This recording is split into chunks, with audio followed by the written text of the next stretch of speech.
Hi friends, happy morning.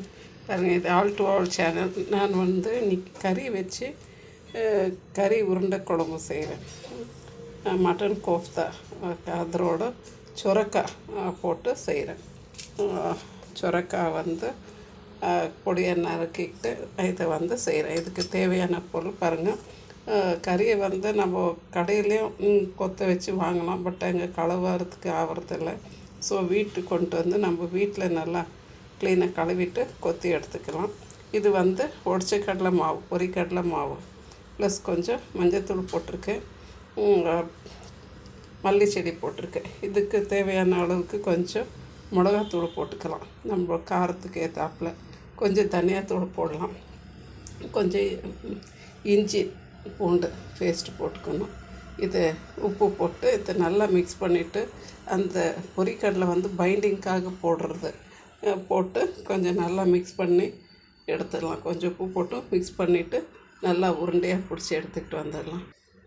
பாருங்க friends, நம்மளுடைய இந்த கைமை நல்லா பிசைஞ்சு கொடுத்துக்கிட்டோம். அந்த பொரிக்கடலை மாவு போடுறது பைண்டிங்காக போடுறோம். உருண்டை குழம்புல போடும்போது ஒடிஞ்சு போகக்கூடாதுன்னுட்டுன்னு.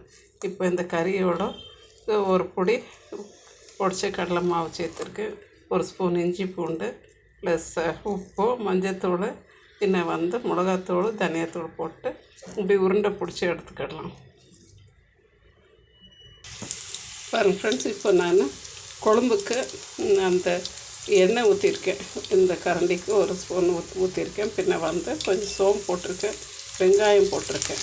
இது கொஞ்சம் நல்லா வதக்கிக்கலாம். அடுத்து கொஞ்சம் இஞ்சி பூண்டு போட்டுக்கலாம். கொஞ்சம் வெங்காயம் வதங்கணும், ரொம்ப தீஞ்சிடக்கூடாது, லைட்டாக வதங்கணும். இஞ்சி பூண்டு பேஸ்ட் அதோடு நான் பட்டை லவங்கம் சேர்த்து அரைச்சிருக்கேன். ஃப்ரெண்ட்ஸ், நம்மளோடைய இஞ்சி பூண்டு பேஸ்ட்டு ஒரு ஸ்பூன் போட்டேன்.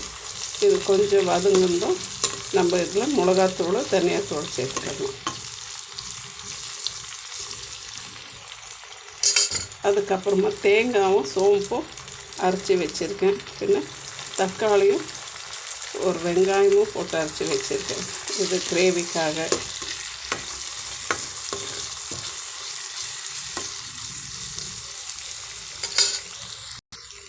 ஃப்ரெண்ட்ஸ், இப்போ நம்மளுடைய எல்லா மசாலாவும் கொஞ்சம் நல்லா வதங்கி வரட்டும்.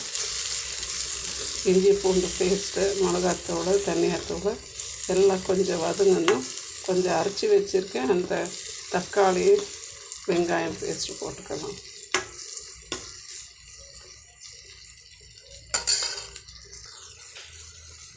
பாருங்கள் ஃப்ரெண்ட்ஸ், இப்போ நம்மளுடைய தக்காளி வெங்காயம் பேஸ்ட்டு போட்டுக்கலாம்.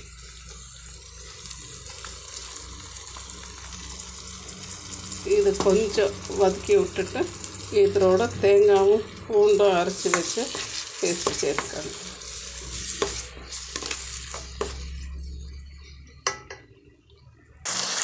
இப்போ நம்ம தக்காளி வெங்காயம் பேஸ்ட் நல்லா வதங்கி பாருங்கள், நல்லா எண்ணெய் ஓரெல்லாம் எண்ணெய் விட்டு வருது.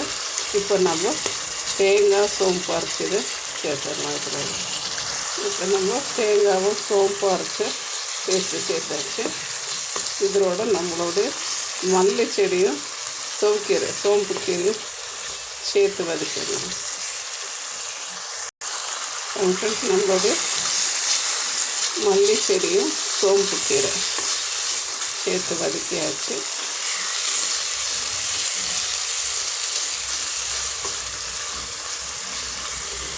எல்லாம் வதங்கி வரும்போது நல்லா இப்படி எண்ணெய் கசிஞ்சு வரணும்.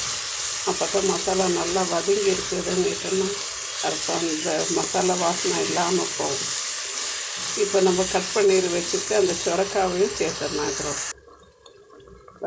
நம்மளுடைய சுரக்காய் சேர்த்தாச்சு. இப்போ இதெல்லாம் ஒரு குக்கருக்கு மாற்றி அதை ஒரு விசில் விட்டு எடுத்துடலாம். அதுக்கு கொஞ்சம் இது வெந்து வந்ததுக்கப்புறமா நம்ம பிடிச்சி வச்சுருக்க உருண்டையை சேர்த்துடணும். ஃப்ரெண்ட்ஸ், இப்போ சுரக்காயெல்லாம் போட்டு குக்கரில் வச்சாச்சு. உங்களுக்கு கறி போடலைனாலும் பரவாயில்ல, இப்படியே குழம்பு வச்சாலும் இதுவும் ரொம்ப டேஸ்டியாக இருக்கும்.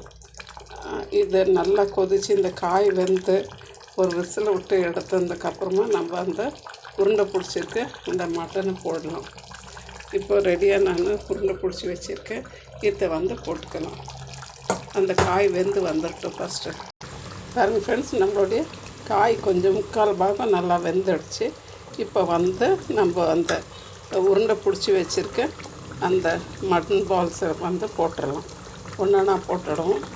போட்டதுக்கப்புறமா இதை வந்து நம்ம கிளறக்கூடாது. கொஞ்சம் நேரம் அப்படியே விட்டுட்டோன்னாக்கா அதோட ஒடியாமல் வெந்து வந்துடும்.